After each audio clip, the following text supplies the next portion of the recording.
Welcome back to Distant Digital. We talk about video games and the classics that inspire them. I'm Brett Clark. And I'm Matt Keaton, and today we're discussing open world games and whether it might be time to move on to something else. We're looking at you, Ubisoft. Plus, we take a look at some of the founders of the open world mechanic and pay tribute to some of our favorites growing up here on Distant Digital.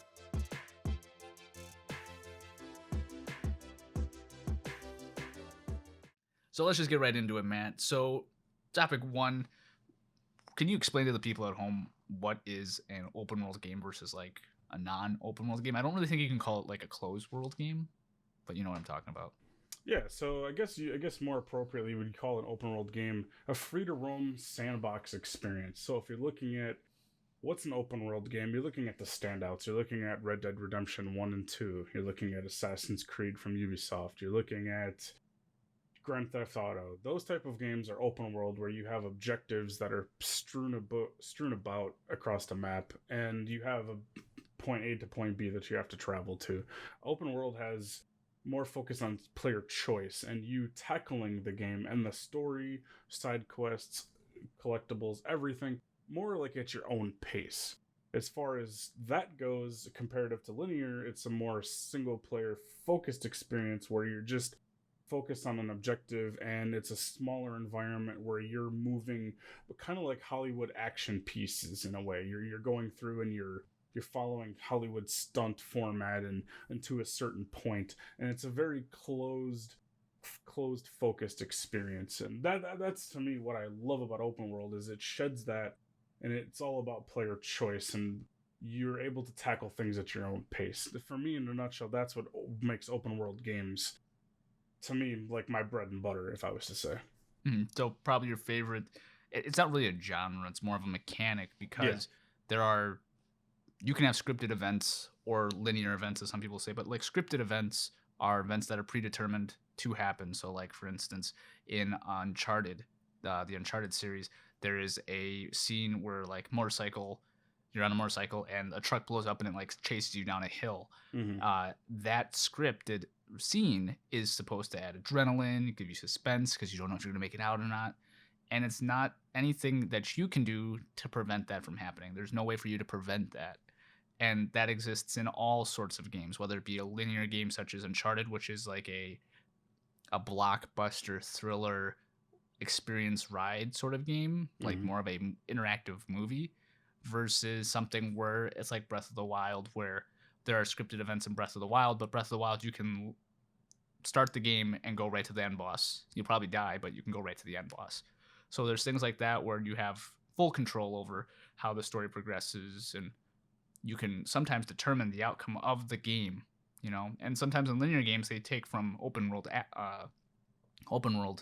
mechanics and they allow you to have a little bit of freedom, and they give you multiple ways to traverse a level. So it's more of a mechanic than a genre, Right. in my personal opinion, and I think that can be determined based off of the terminology. Genre is something completely different. Genre is like a fantasy, you know, where it's like it's a broader picture. Yeah. The thing that comes to mind for me when I hear open world experience, I immediately think of something like an Assassin's Creed, a Ubisoft sort of game. And it's not to say Ubisoft is bad in any way, shape, or form, but Ubisoft has come a long way with the Assassin's Creed series. And Assassin's Creed, really, when you talk about open worlds, a lot of people either think Assassin's Creed, The Witcher, Red Dead. They think of these massive in scale games, you know, and I think that is why the open world concept works so well for Ubisoft is they're able to make bigger and bigger and bigger games. Now, does that experience take away from the story? Does it add to the story? What's your opinion on that? I guess it depends on the franchise and it depends on the game. If you want to go more recent and you look at Assassin's Creed Valhalla, it's a game I streamed on launch night for us at Just a Digital on Facebook, and it's basically what happened with that game is, so from that experience, there was a very linear experience at the beginning of the game, which a lot of people were kind of poo-pooing and saying, "Oh, well, this is terrible. This is not what we wanted. We wanted open world." When the game does open world and it opens up to, and, the typical Assassin's Creed for the past three genres or the past three releases, has been about 2 hours of a sort of tutorial, but we're not going to call it a tutorial. We're going to just call Mhm. it opening and exploring and finding your way. When it does open and you see the credits and it does open up, it opens up to a broader spectrum in which you just look at and you're like, what do I do next? I Mhm. mean, and that to me is where I think it kind of hinders the experience when there's too much player choice and there's too many places to go Mhm. and there's way too much to do. It, as a gamer, it kind of eats at your confidence and you start to go, well, what do I tackle? And then Mhm. if I tackle this, is it going to become detriment to another task that I may tackle later down the road? And that's what ends up happening for me is it's like too much oversaturation of too much of a variety of choice and Mhm. not enough meat, not enough refined, quality subject, quality topics, things that matter. It's more just like it feels like nowadays with Assassin's Creed, they're just putting things in to put it in, and they're still, after all this time, they still haven't quite found their true identity of where they wanted to take the franchise. And Mhm. that is ever prevalent in some of the missions that you play in Valhalla. It's expecting you that you have already previously done something in the game and you may not have gotten to that point yet, but for some reason the dialogue and the cutscenes say, oh, well, don't you remember this? And it's like, well, wait, I haven't experienced that yet. So to me, I think when you do that open world, it's ever prevalent. You have a bigger studio, you go Ubisoft Paris, it's humongous. You have all these different also Ubisoft branches working on the game as well. And you have too many hands in the pot, or as they say, too many cooks in the kitchen. And that's where they start to suffer and it starts to the quality starts to decline from a consumer standpoint. When there's too much going on, there isn't a soul continuity, there isn't the Mhm. polish that there is from The Last of Us. There's a reason why they have stopped back and they have stepped in and said, okay, we're only going to put these games out every couple of years now to kind of stagger it. And that was like very smart on their part to hold off when they relaunched this new next gen platform of Assassin's Creed Origins, then Odyssey, now Valhalla. So now I think they finally have a good structure. But to me, the Assassin's Creed comes to mind when you think of open world. That's like they do it best, but as you saying they do it best, they also are the most flawed as well. And that's kind Mhm. of like it's a double edged sword, so to speak. You got high quality in the main story missions and like a few other side things that are like, what are these in the game for? Mhm. And I think with Valhalla, the biggest letdown for me was they said there was no side quests in the game, period. Mhm.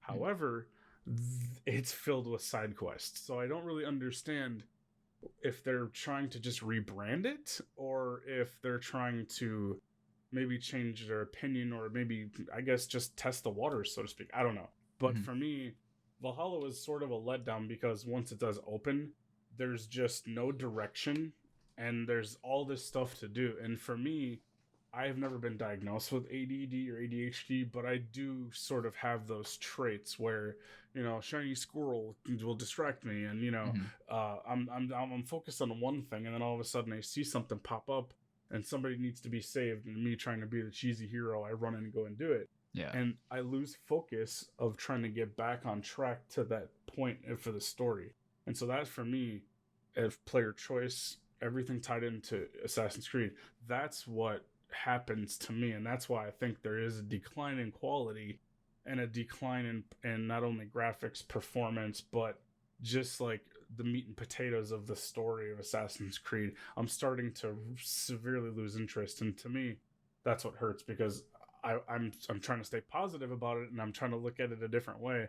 But I'm just, I could take it or leave it at this point with Valhalla, and that's Mhm. what's sad for me. Well, let's take a game like Cyberpunk, and The Witcher, both CD Mm-hmm. Projekt Red games. The Witcher has a bunch of side quests, and I think what Ubisoft was trying to get away from with the quote unquote side quest was a message board or a list of here are a bunch of optional things to do in the world. Mm-hmm. Whereas if you take like a Ghost of Tsushima and what Assassin's Creed Valhalla tried to do, which was random encounters, something very similar to Destiny 2, which is got these. it's almost like an MMO setup. Destiny 2 is not an MMO, by the way, people. Whoever says it's an MMO, it's not an MMO. But it's got aspects of it. But in the game, there's like a joint world where like you can hop in with your buddies, and then someone else can not be in your party but still be in that environmental hub world in the start before you each go off to your own missions. And in there's sometimes random events that occur, and it's objective side quests you can do to get new armor, and you do enough to get extra amounts of material so you can build better guns. So the aspect of random encounters is not necessarily a bad thing, and I think that it should be implemented more, especially with the technology we have. The downside is Ghost of Tsushima does it really well, where they have random encounters and side quests kind of mixed together. Mm-hmm. The downside is that as I platinumed it last night, there was a single side quest I was missing, and I'm like, where is the side quest? It doesn't show up on the map, because all the side quests show up with a question mark or a little like diamond to show you where the side quest is. It's a random encounter, and you have to go to a specific spot in order to trigger the encounter. So a scripted event that is a random quote unquote encounter. But the way that it's set up is pretty good. Like, you see a random guy who's injured and you talk to him and he gives you a little side quest to do, and you can choose to accept it. That's not the bad thing about it. It's a really good way to implement a side quest or a side objective. But for somebody like me, where it's like, it was almost to the point where I kind of wished that I had that list. I wish I kind of knew that it existed in the world. And I think that's what Assassin's Creed was trying to get away from, was we're not going to show you the list of side quests there are. We're just going to tell you them, and hopefully you do them as you see fit. And I think that that's not a bad way to go, but there is trade-offs. And I think Ghost of Tsushima did it really well, where they had a list and then they had a couple random encounters. And as you explore the world, you know, you feel entitled to help these people because you've just gotten immersed in the world. And I think the big difference between an open world experience versus like a more linear experience, I'm going to take a Final Fantasy game, for instance. Final Fantasy 7, I just beat it. You're starting to play it. By the way, great choice. Final Fantasy 7 kind of starts out pretty linear. You've been playing a couple of hours. You start to see it. A lot of combat, a lot of tutorials. And then the world opens up, you know, and then you can do whatever you want after that. But the story, the main story, and all these additional side quests are still, you know, it's an open world game, but it has moments of very linear progression in the main story. Final Fantasy 15, on the other hand, right away, open area. You're in the middle of the desert. And for me, that was very difficult, because after a couple of missions, I wandered off and I got lost. And it was really hard for me to get into Final Fantasy 15, even though I played the most linear Final Fantasy of them all, Final Fantasy 13, which is like connect the dots. Great story, though, if you can understand the mythos. But the issue I had with Final Fantasy 15 is that it's a Final Fantasy game. I'm here for the story. Why are you giving me 20 different things that don't progress the story, but they're over here, and I'm over here, and my car to go to the main quest is over here, and you don't give me the ability to fast travel right away in the game? That was, for me, the biggest turnoff in Final Fantasy 15. So sometimes linear is good. Sometimes open world is good. And sometimes you can merge the two really well together. And sometimes you just butcher both, you know? And that was one of the things where Final Fantasy 15 is not a bad game. I got to go back and beat it. But in the beginning part of the game, it was really difficult, because I spent half an hour trying to track it back to my car, you know? And that was the first 3 hours of gameplay. Half of an hour, it was me going back to my car after getting lost. That's crazy, man. Yeah, I haven't experienced Final Fantasy 15, but to your credit, though, getting me into Final Fantasy 7, I'm looking forward to it opening up, because that is part of the thing, and we'll do a review on it later at some point. But the repetitive combat and stuff is kind of wearing on me, because I'm getting lost and I'm having to backtrack, and then I'm having to learn the intricacies of, okay, it's a turn-based combat game, so you're going to encounter things, so you kind of have to know where you're going. But I'm not using a guide, so it's becoming difficult, but it's fun. But it's also, the combat's super repetitive. So I'm learning how to adjust to that and enjoy it and engross in the story. And I'm definitely looking forward to it opening up because that's what I was kind of curious on. And I do notice early on some of the player choices, like when you have to go get a dress, then you have to go to the gym to get a wig, and there's an encounter there, and Mm-hmm. back and forth is really cool that they did the storytelling that way to kind of give you don't know where you're really going. There's multiple avenues to go and experience new things, and then you have to kind of backtrack and find your way from there. Mm-hmm. So that's been a lot of fun, and that is what I look forward to in games. To me, that's what open world games and a blend the perfect games like Red Dead Redemption 1 and 2 that blend open world, linear, location triggered events all in one together. But they do it at such a rate that it's so high polished Mm-hmm. that you don't really notice the little things that go by the wayside. They kind of get cast off when you do a review. Mm-hmm. The little things that are nuances because of the polish being so pristine in a game like that. And don't get me wrong, Assassin's Creed Valhalla is not a bad game. It's I'd probably rate it very high. Um, it's not a bad game at all. It's just that the storytelling disconnect in that time period, and then the way they do. So what I said about side quests real quick, they didn't do away with side quests. They're still in the game, but they're meant to be story driven side quests where you're doing tasks to help your homestead, Mm-hmm. to help build your clan and the Raven clan, and you're helping to build and establish a foothold in that new land that you don't know what's around the corner. That Mm-hmm. part of it I love, but guess I was just kind of confused because I'm one of those who gets sucked into the hype of video games, and I'm like, oh Mm-hmm. wow, this open new this and that and the other. But then you kind of come back down to reality a little bit when you get the game, and it's just true with Cyberpunk. Yep. I wasn't personally 100% let down by it because of the fact that I knew the hype train and I stayed away from it. Same. And I'm still recording content for our channel and enjoying the experience, And Mm-hmm. so I think us as fans, we're partly to blame for this too because of the hype and the expectation we put on everything, like we've discussed before. We are the responsible for why these sandbox games like this and for Ubisoft continuing to pump them out, because I'm continuing to stay loyal to it and not complain about it and just enjoy it for what it is. So it's like twofold. You can talk crap about it, or you can you can love it, or you can just take it for what it is. And that's at the end of the day, that's what I usually do with Assassin's Creed. I forgive a lot because I know that then the storytelling is where the meat of it is, and that's where you enjoy it the most, is not the side questing and the collecting and the armor fetching and this, that, and the other.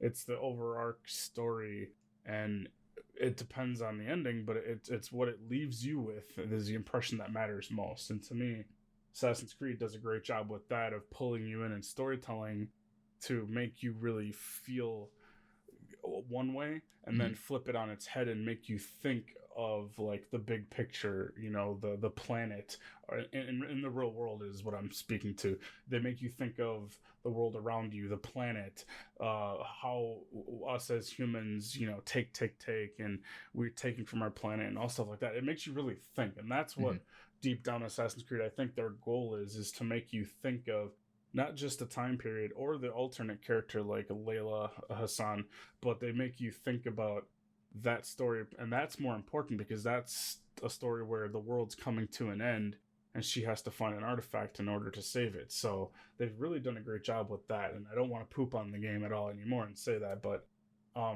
it's just, it's becoming where it's almost like that's all Ubisoft does now, and that's why we're looking at them and saying maybe it's time for something else besides open world. Maybe you try Uncharted style storytelling, and go from there and see what happens. Yeah, I think of a prime example would be something like a Bioshock, where you can have a really deep world, you can have a really in-depth story and lore, and still deliver a very linear experience. So when I talk very high praise to Bioshock because I absolutely love the Bioshock franchise. It's because they have a very good world, they have a very good story, and it just works together. Dishonored is technically a linear game, Like you come into like a hub area, but it's still really kind of a linear game in reality. It's got open world elements at the start of the mission because you're going to the same spot, but then you proceed down a linear path, and your choices determine it. But if you have option A and option B, that's still linear because Mm-hmm. once you go down that road, you only have X, I, and Z options. Open world means you don't have to do that at all. You know what I mean? So open Yeah. world, you have the option to bypass all that, I think. And that's kind of where it comes back into play that it's not really a genre, it's a mechanic, because then you start nitpicking on, well, like choose your own story sort of thing. Is that a genre? Is that a mechanic? But I don't want to get too into that. The reason I bring up Bioshock and Dishonored and games like that is the idea of narrative being presented rather than told is something that is very important. In an open world experience, there's a way that you can have narrative by having a very strong environment. Like in Ghost of Tsushima, the environment of Tsushima is lively, the wind guides you, is visually appealing, and you get lost in the world. But then you talk to people, and people are kind of stiff and they stand there, you know. Mm-hmm. Uh, and that kind of takes you away for a second. That the people aren't the focus; it's the island as a whole. It's all of Tsushima, That's really the main reason you're fighting for is your land, and the people. Obviously, like they've got scenes where you talk about the people, but mainly it's the world around you and the experience of that time period. It's the atmosphere was the center focus visually, which is something that they don't tell you; they just show it to you. Mm-hmm. And that takes, if you look back at where like the open world genre originated, uh, Jet Rocket was released in Japan by Sega back in the 1960s in Japan, and then it came to America in the 1970s. It was like a flight simulator game, and it was like the first person shooter as well. But anyways, the game itself inspired however many games after it, flight simulators, first person shooters, open world genres, and these sandbox style free roaming games that didn't necessarily have a story. You don't necessarily need a story to explore, you know? And that triggered so many things to be made, like Legend of Zelda, the original on the NES is an open world experience. You don't have to necessarily go to point A to go to point B. You can explore around and bypass that necessarily. And another game that I really like is like Elder Scrolls, even though Bethesda doesn't necessarily like always put out the greatest things as far as like polish. In Lake Geneva, Wisconsin, in 1974, they made a game called Dungeons and Dragons, which is the almost a building block to any like RPG out there. It's a create your own story, you create your own character, you create your own tale, and this is a tabletop game.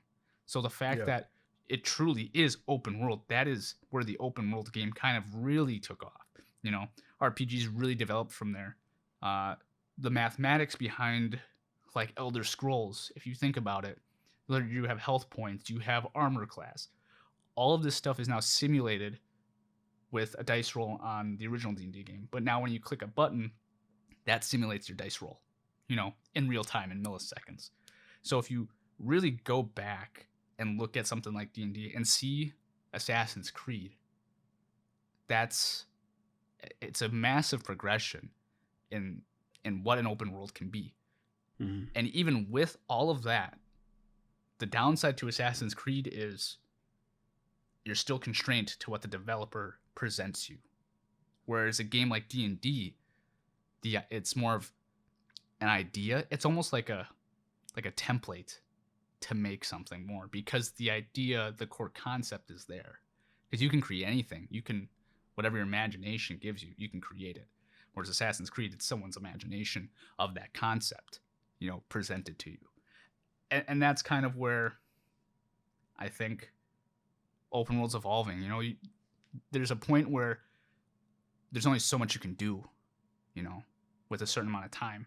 Especially now that there's so many games coming out, there's so many different people presenting their open world narrative. Which one do you listen to? Which one do you invest your time into? So for me personally, like Breath of the Wild was so fantastic because I had never played a Breath of the Wild. So, or not a Breath of the Wild, played another Zelda game. And so going into that, I just got lost in it, you know? And that's what I wanted. I wanted something where I'm like, I'm overwhelmed. I want to learn everything I can about it personally.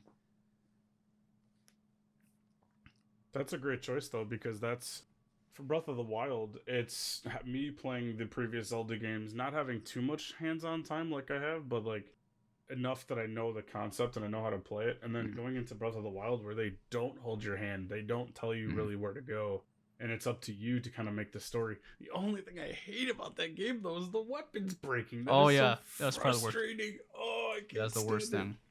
Worst design ever. I agree. But I am someone who has not beaten the game. I've put about 3 or 4 hours into it, so I still have I've put it on the back burner because I've had so many other things to focus on. But it's been Breath of the Wild. You definitely in that time frame and exposure of it opening up into the bigger world like that. It's the story that you get is from what you do to get to that next point, especially if you're combating the stamina and the weapons breaking, and you're coming up against an enemy that's really just devastating, and you kind of get combat, but you still kind of unsure of yourself. So it's definitely one of those games that obviously I've seen hours of it played.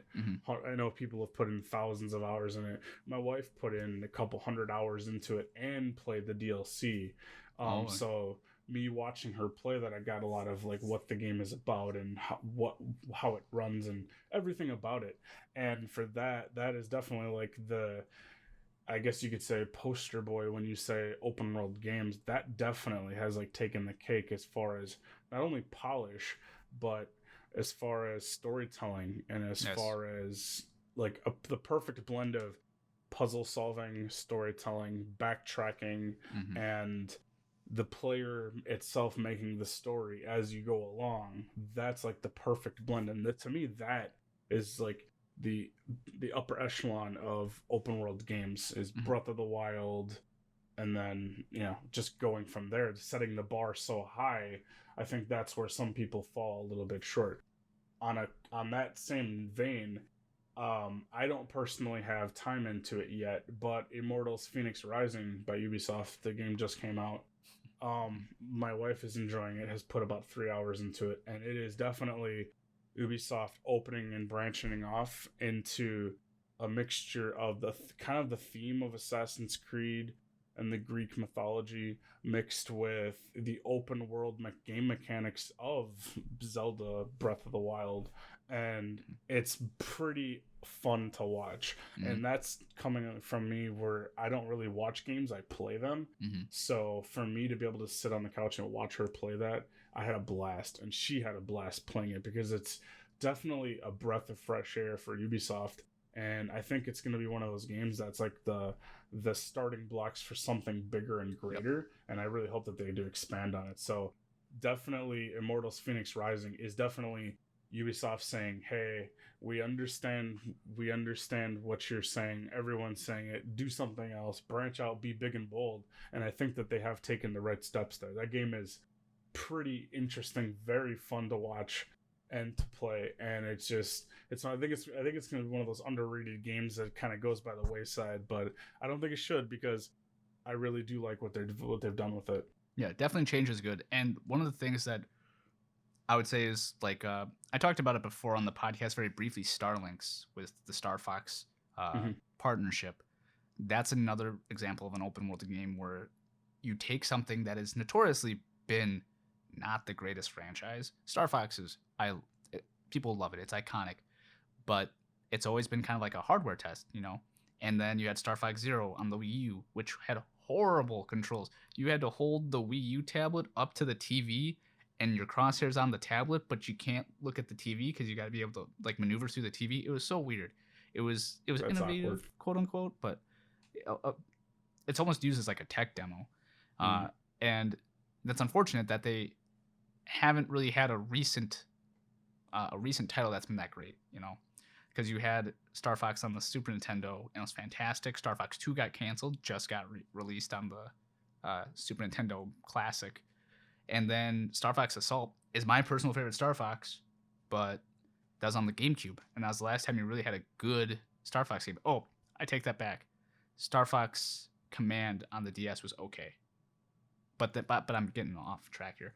But Starlinks is a great open world experience because you can go world to world to world, and it's something different, and it's a reskin on a franchise that was something completely different, and I like that. I like that they're making something different in that respect as well. You're taking two things that haven't been put together and putting them together, and I like that. Change is good. Something different is nice. Something else that's different. It's playing right now in the background. Kylie's playing Sea of Thieves, open world experience. You choose your own adventure. You can be a pirate. You can do missions. Great game. I really like it. I really enjoyed it. I just can't read the map, so that's where I struggle a lot. But I can definitely steer the ship really well. Just saying.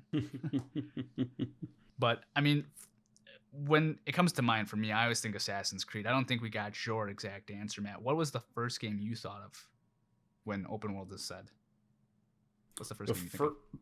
So like when you say open world, the first game that comes to mind? Yeah. Well, I think my single-handed greatest experience would have been Grand Theft Auto 4, taking place in Liberty City. Not only because of the storytelling. So the beginning of the game starts you out where you're Nico and you've got this crazy cousin who's kind of convinced you to come to America. You want to go bowling. You want to go bowling, and Yep. I can't say the other things because they're explicatives, but and I've done that accent so many times, but I love the character. That storytelling, I think, was the best I've ever seen in a Grand Theft Auto video game. Mm-hmm. I mean, I was really fond of Grand Theft Auto 3 storytelling. Very fond of the new game storytelling, but I think Grand Theft Auto 4, the sole focus character with all the stuff that he's getting into because he doesn't know how America works, and he's coming from a foreign country. I think he's Romanian or Yugoslavian or something. But he's coming over to America. I don't have it pulled up in front of me, so I can't look. But he's coming over with high expectations, and his cousin ends up being like a low rent loser with a bad apartment, and it's not what he was bragging about. And then you start taking all these different side jobs, and the story comes at you from left and right, up and down.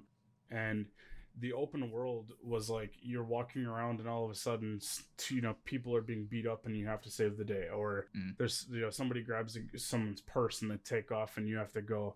So things like that, where they open this, they have these. I think that was the first in the series too, where they started having the random events taking place in the world, and when you discover them, when you come up to the area, then all of a sudden things start to happen. But my single greatest memory was hunting down all the pigeons. Oh, yes. I forgot about the pigeons. The pigeon hunt was like by far a standout memory for me. My favorite, because it was so annoying. Yeah, my favorite was Brucey. You know what? One of the things I liked a lot about Grand Theft Auto 4, I'm going to talk about this quickly, was the fact that it felt like you were there. Like you had friends there. You had the ability to date. By the way, bring back dating in Grand Theft Auto. Okay, that was some of the most fun I had as an adolescent, Because, like, I could go bowling, I could play darts, I could go to the bar, like, I could take these girls on dates. I sound like a really big loser. But at the time, I was like, oh, bowling, darts. Yeah, let's go on the Ferris wheel. Like, that was cool because it was, like, almost like living real life, except that you're a Russian mafia guy, more or less, with a really thick accent. And then you got your Jack friend, Bruce. He's like, yeah, juiced up, yeah. Loved Brucey. Brucey is the best.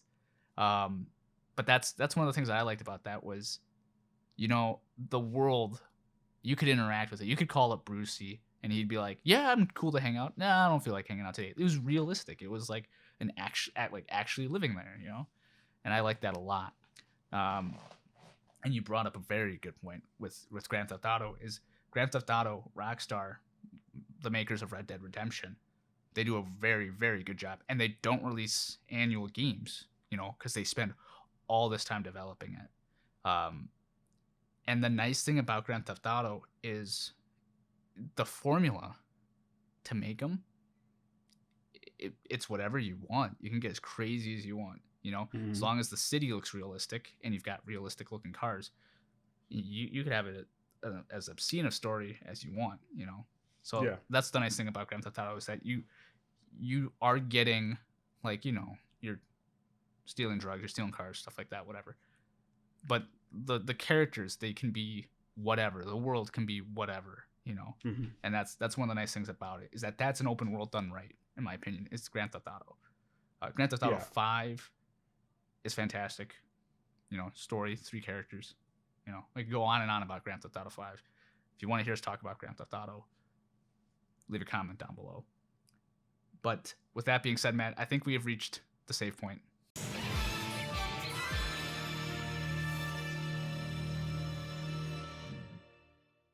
All right, Matt. So this week we actually got a comment on our Christmas promo video, and I forgot to mention it last time we were on the podcast here.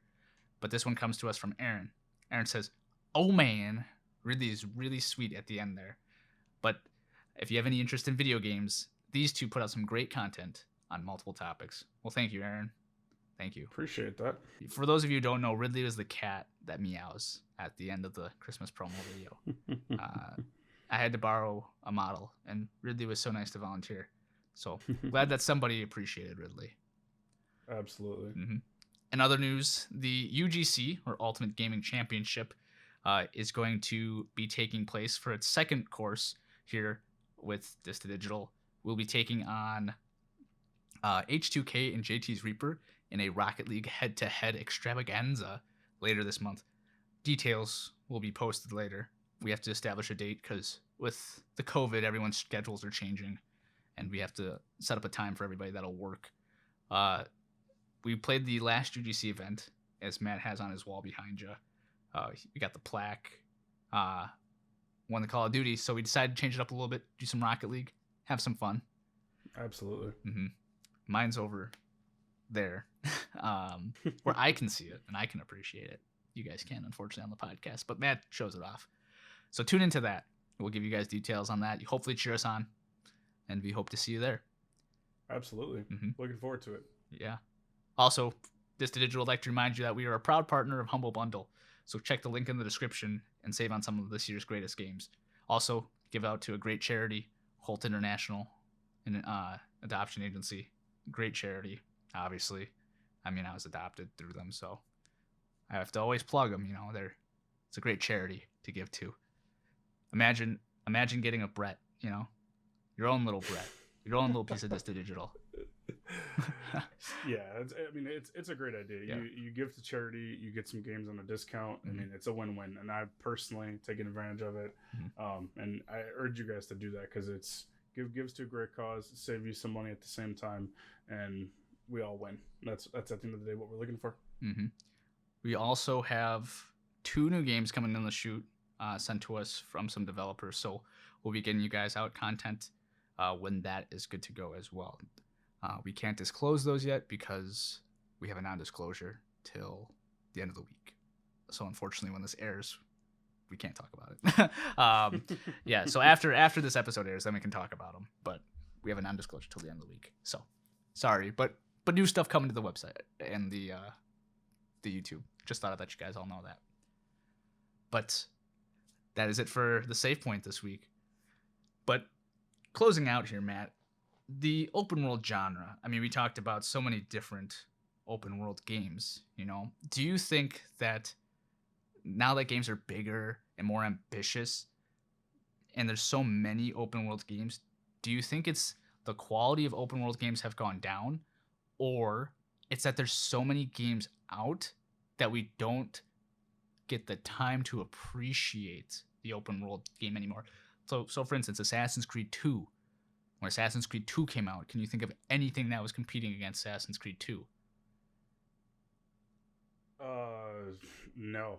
Yeah, really. Assassin's Creed 2 is like the iconic game. Ezio Auditore. I mean, come on. I think so. The funny thing about that is, with the Assassin's Creed franchise early on, they wanted to stay away from the market. They went head to head with the first and second one, but after that, they kind of wanted to stay out of the market, away from Call of Duty. Mm-hmm. And I think that's been the trendsetter for the holiday sales, has been everyone who has common sense and wants to put out a great product has shot it out before Call of Duty drops in October, November region, the area of time, Mhm. because they don't want to compete. So I think if I'll change it a little bit, like I don't think it's bad that there's all this different variety. I see a lot of high quality.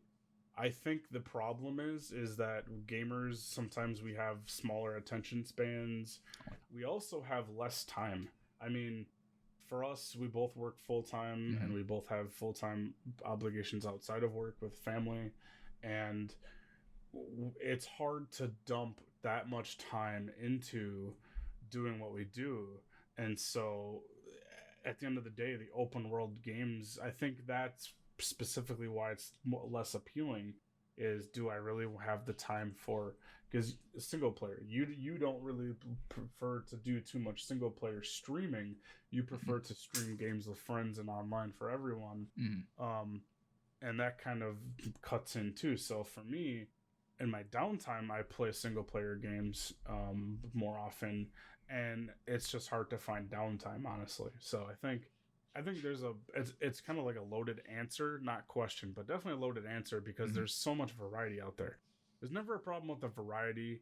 I do see some games that are just flat out terrible open world Yep. games, and they really need to like go back to the drawing board. I don't think Assassin's Creed is there. I don't think they have to kill Assassin's Creed off. I just think they need to maybe slow down their production a little bit and potentially think about where they're going to go, especially off the success of Phoenix Rising. Mhm. That's a breath of fresh air in a different direction that's in the same vein.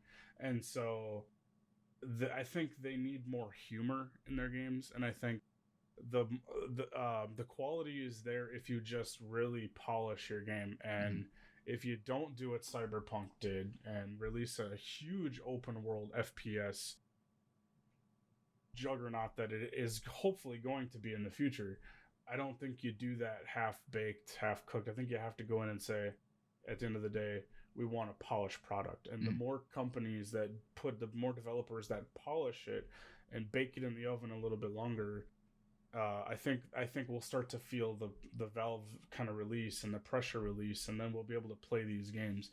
And I think why there's so many games out there is there's like this there's arms race to see who's gonna put out the best open world. Mhm. Meanwhile, Rockstar and Ubisoft are sitting there like at the bar sharing a beer, going, "Haha, they'll never catch us," Yep. and we'll see, you know. But as far as like all this goes, I just think it's all up to our expectation to just take a step back, stop making threats, stop getting so upset and butthurt about these things, and just let them do their thing. Let it marinate, baby. That's what it's Mhm. all about. You're gonna get quality when it marinates, and it has time to grow, and they have time to learn and to perfect this genre, you know. And I Mhm. think that's why Red Dead Rockstar is so successful. They put out a game every decade, and it marinates. All that time and work and effort goes into it, and you can tell. And that's why, you know, there's people Grand Theft Auto 6, gotta have it, gotta have it. We need it now, we need it now. You don't. They're Mhm. milking it to a third console, you Yep. know, and to a fourth platform. So like, let it just chill, let them do their thing, and let them put out success, you know. And Yeah. so going forward, I'm interested to see what kind of changes you would like to see Mhm. as far as open world games go.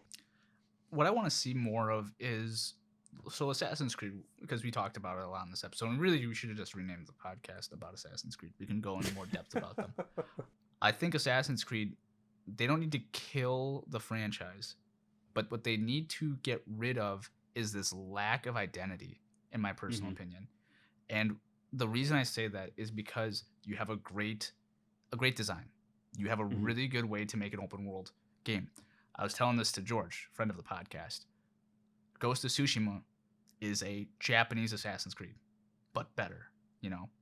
And Ghost of Tsushima did a lot of things really well. Now, their way to determine how you get a platinum, on the other hand, oh my gosh, I did so much extra stuff that I didn't need to do. They put like, oh, you only have to collect 10 of these things. How about we put 50 in the world? Yeah. 50 of them. So I collect all 50, not realizing I already got the trophy for it. And I did that for like every single vanity item. And it's crazy. So Ubisoft does a little better. Ubisoft makes you collect all 100 things, where Ghost of Tsushima said you only had to collect 10. A little upset about that because I was used to Ubisoft games.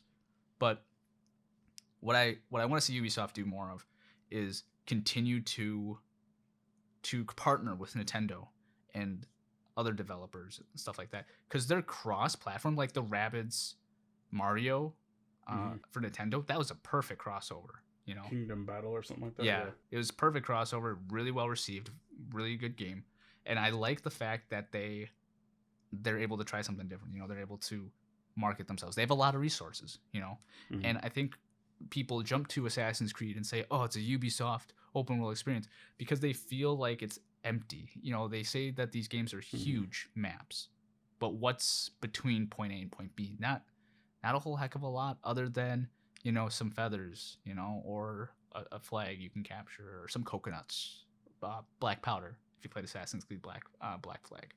And that was kind of the downside to it, is that the world's huge, but it's a little too big. You know, it's almost like you have too much room to put too little of stuff in, you know? Whereas I'd rather have a smaller world that has multiple layers to it. For instance, it's not really an open world. Kind of is. It's got linearness to it. Jedi Fallen Order, you know? They use the same locations. They don't have very much variety as far as the planets go. I mean, the planet variety, but they only give you like 5 or 6 planets. So it's not like, 10 different planets. But you go back to the same spots over and over with new abilities and with new equipment. And that's something where I can see off in the distance. That's where I want to eventually get, you know, but I got to build up to it and then come back to it. You know, that was a game where I was like, okay, you know, you did it pretty good. You know, you didn't tease me too much. You didn't make it impossible for me to get everything first playthrough, you know. But I think Assassin's Creed, on the other hand, you look up to see something that you can achieve. You go up there, and now you see 100 different things 5 miles away from you, you know. Exactly. And then you're like, oh, that's a little too much, you know. And I think that's kind of the downside to it. I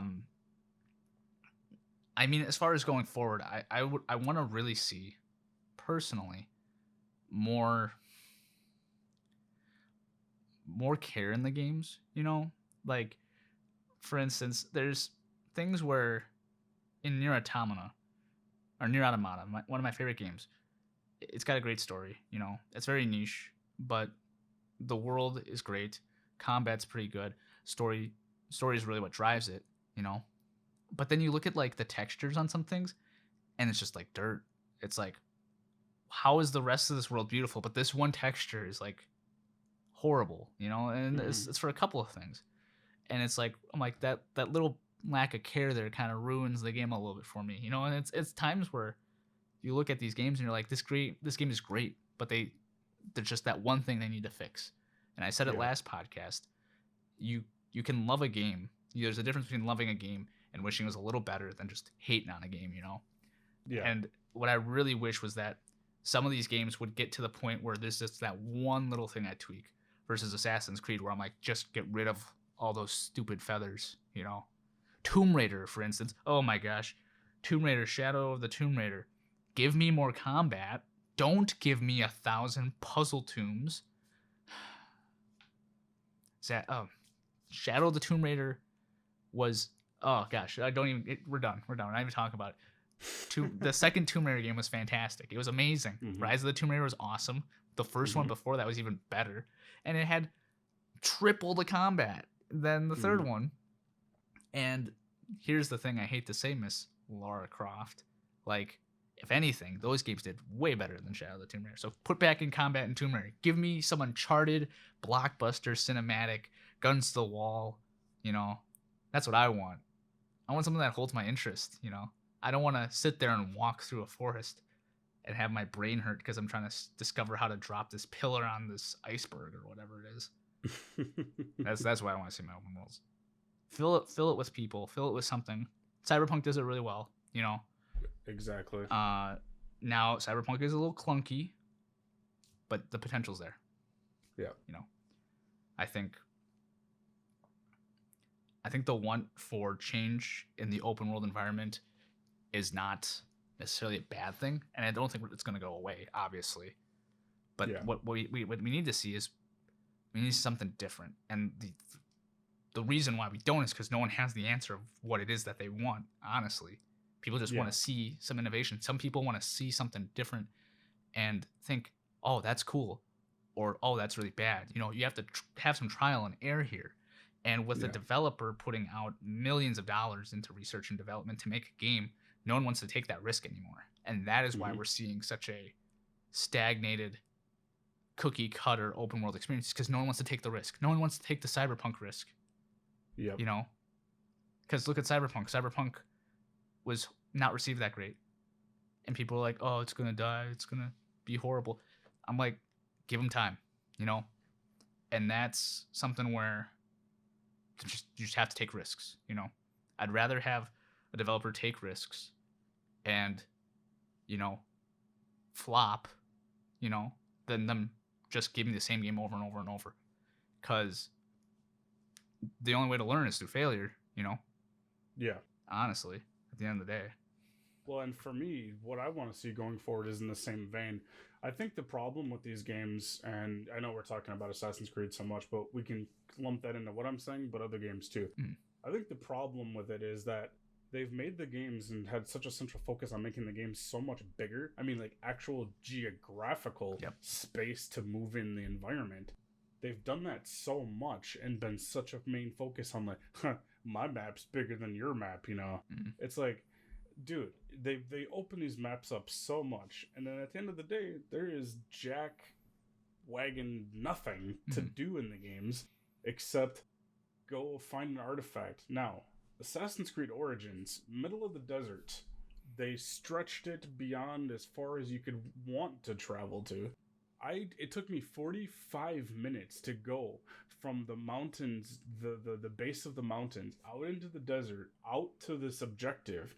45 minutes of my time.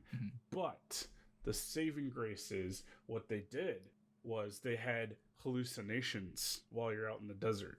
And for me, while you're riding on your camel, horse, ostrich, whatever you're riding out there, there's hallucinations that happen, and they're story-driven hallucinations. And it went from all of a sudden, I'm in this open world that it's taking forever, and I'm really getting annoyed, and I'm about to actually turn it off because I'm so bored.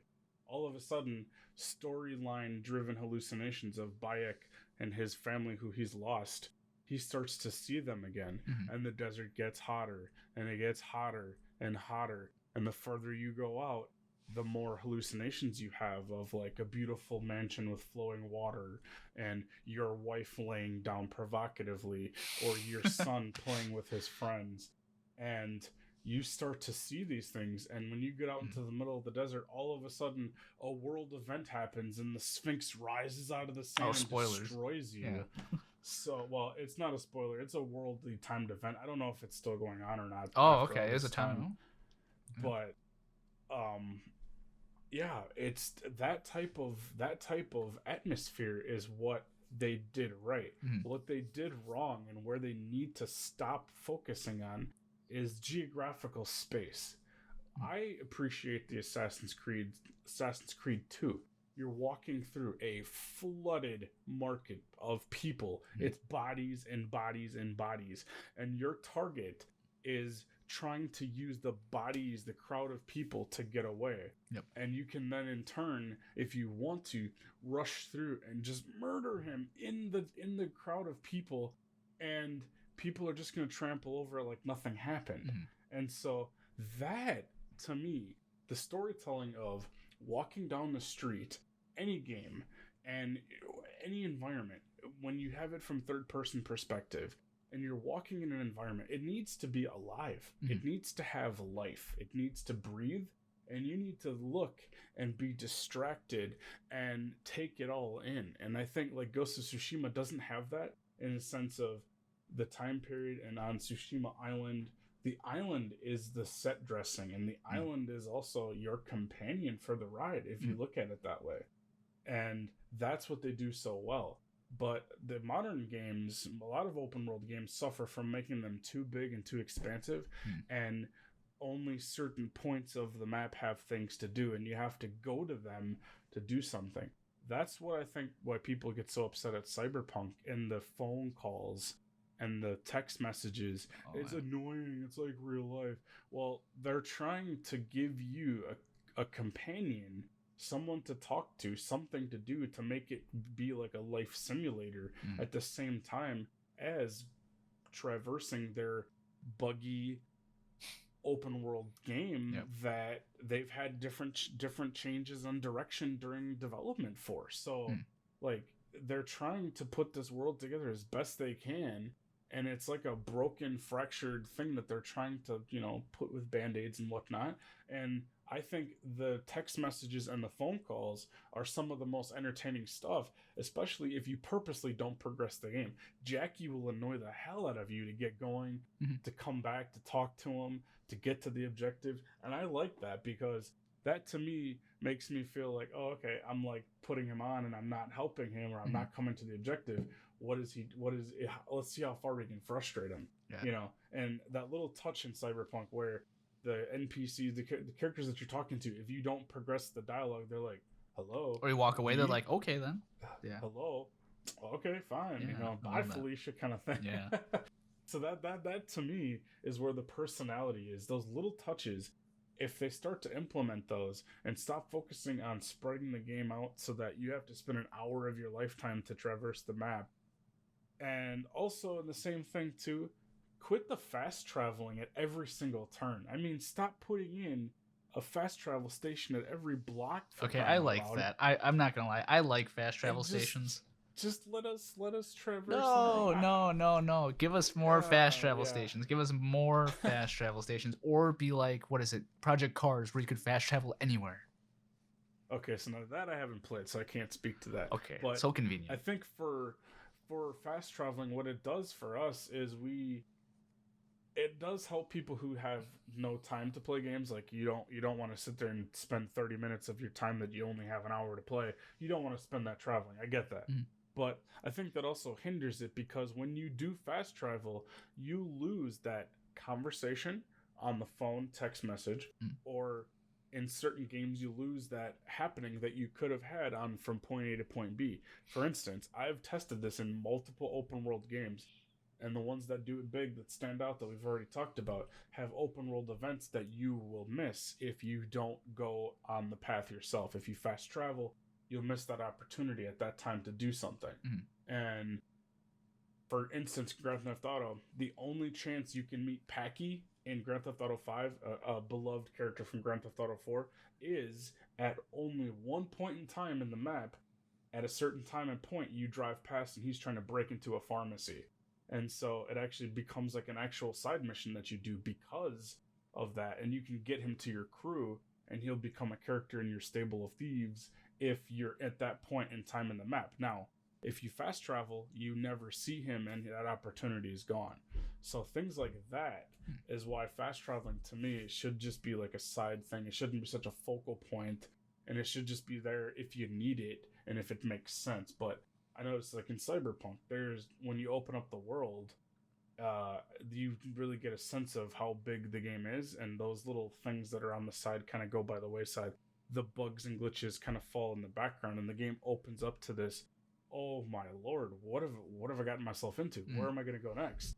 Yeah. But the problem is that when you progress and you play through that, it's like mailboxes. There's one, years ago, there's one on every corner, and there's a fast travel conjunction at every single corner, and it's like, well, that kind of takes the fun out of it. So Yeah, and I think you know, it's an option that people like you don't have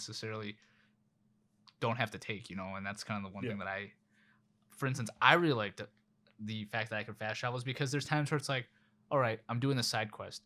I progress and I run down the street. I get my car and I chase this guy off in the middle of nowhere. Well, now I want to go do the quest I was originally supposed to be doing. Oh, it's 500 some miles away. I don't want to travel all the way back. So that's why I like fast traveling, is because it allows me to be like 5 feet from the objective that I was supposed to go to start my mission, and I see something, and I'm like, yeah, we can go do that. It almost allows more exploration because I don't have to have to take time to go back to do what I originally was going to do. Because if I didn't have fast traveling, I'd be like, go ahead. I'll just never encounter that because I'm going to go to this objective because I had to spend 10 minutes to get here, you know? Yeah. Witcher did it really well. You know, you can only fast travel, and Cyberpunk does it as well. You can only fast travel at a fast travel station, you know? And I like that a lot. I want to say this really quick before we start to close up the show here. Mass Effect Andromeda is a great open world experience. As much as the game was buggy at the start, people memed it. I think that is up there as one of my favorite open world experiences of the last couple of years. Mass Effect, the series, is one of my favorite. But I think Andromeda, it was a game that I played on my TV across the room as I was going to bed because it was just so relaxing and so calming to be able to explore the galaxy, which is why I love Eve Echoes, you know?